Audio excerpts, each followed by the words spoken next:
Hi everyone, welcome to my channel. My name's Brittnee, if you don't already know. Today I'm working on a gingerbread house and I thought I'd show you how I make my royal icing and adjust it in order to flood cookies.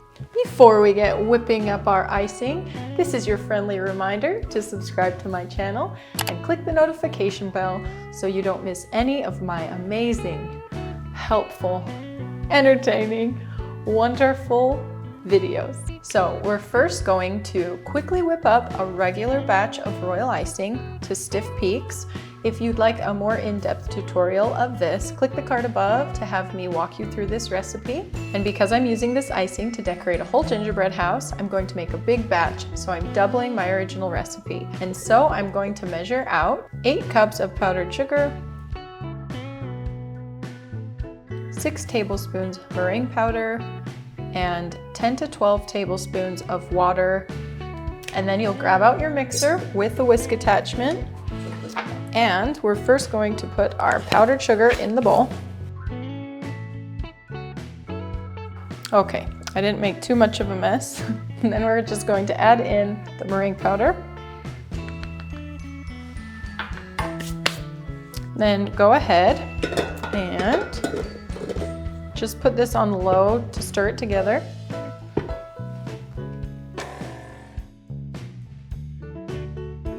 Once it's kind of mixed together, you're going to start adding your water. So I'll turn it on low and just slowly add my water. I'm watching it to make sure that it's not getting too thin. And then we'll just, once all of the water is added, we'll whip to a stiff peak.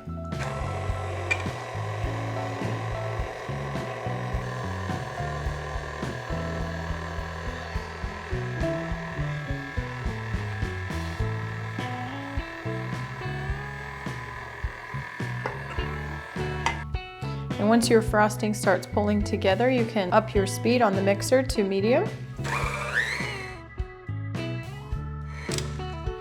Now once you've mixed it enough to become a little bit smooth, go ahead and wipe down the bowl and then we'll whip it all the way to stiff peaks.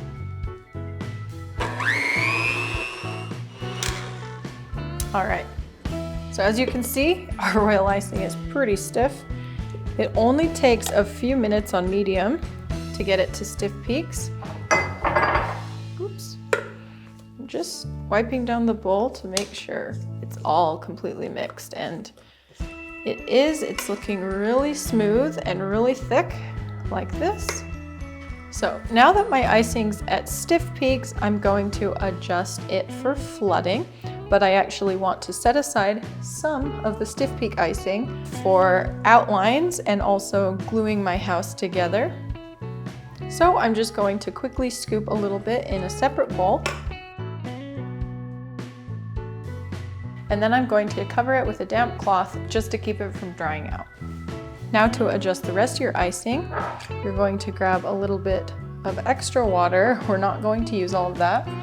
We're going to be adding it into the mix 1 tablespoon at a time until we reach the perfect consistency.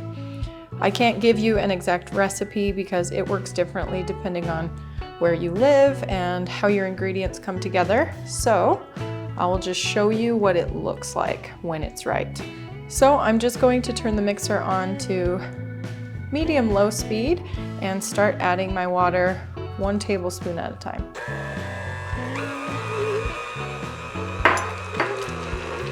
After each tablespoon, you'll lift your frosting up and check the consistency. So it's still at pretty stiff peaks here.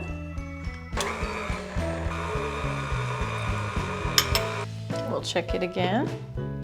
See how now it's flowing? So if we take off the whisk and give it a swipe and lift it up, it's definitely stretching. But when it falls into the bowl, it doesn't smooth out within itself. So we need more water.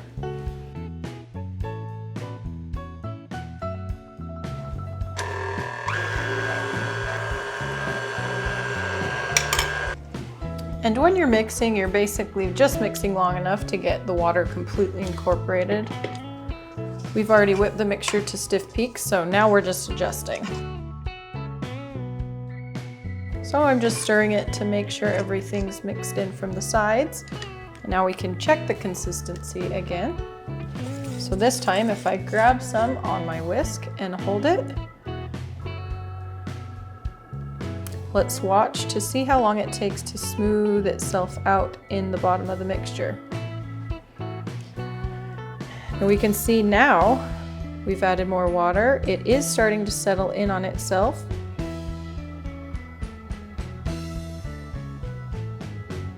So it does settle in and get smooth, but not quite quick enough. We're aiming for 5 to 10 seconds for it to get smooth.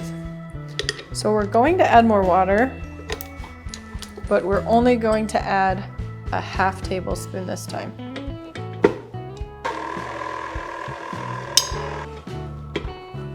With the texture, you're trying to reach a perfect middle between holding its own shape and being able to fall smooth and flat, but not being too runny enough that it just runs all over the place when you're trying to decorate and won't stay where you put it. So let's check the texture now.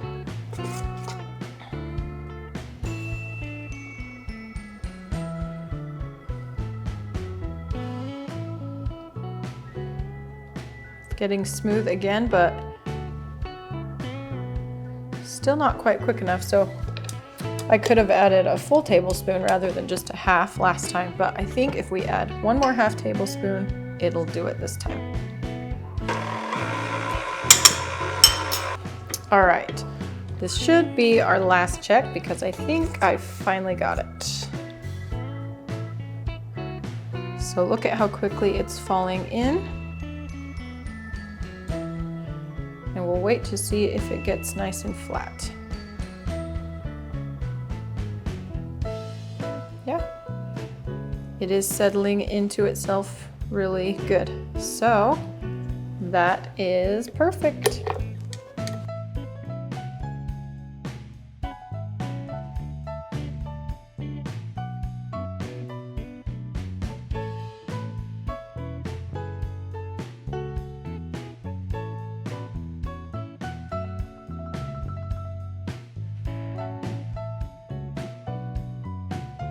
And now that my icing is ready, let me show you how I use it to decorate the roof of my gingerbread house and also decorate some little gingerbread people.